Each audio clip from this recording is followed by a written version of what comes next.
Hello बच्चों, let's read the question. The question in an explosion, a body breaks up into two pieces of unequal masses. Okay, in this, both part will have numerically equal momentum.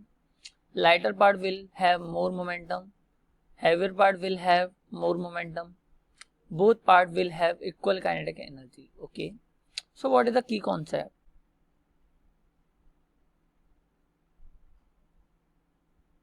According to momentum conservation law,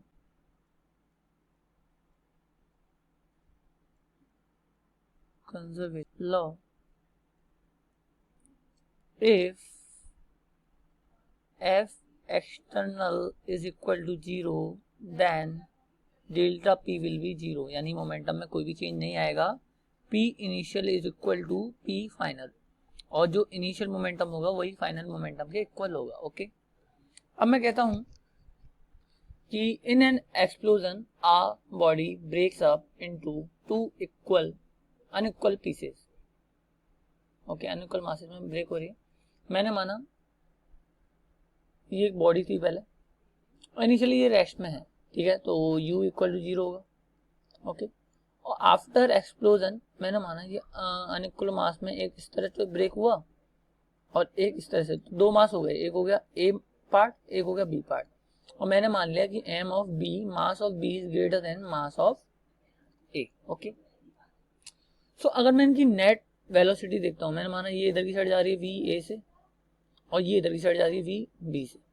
okay, so m v a plus m b b होगा.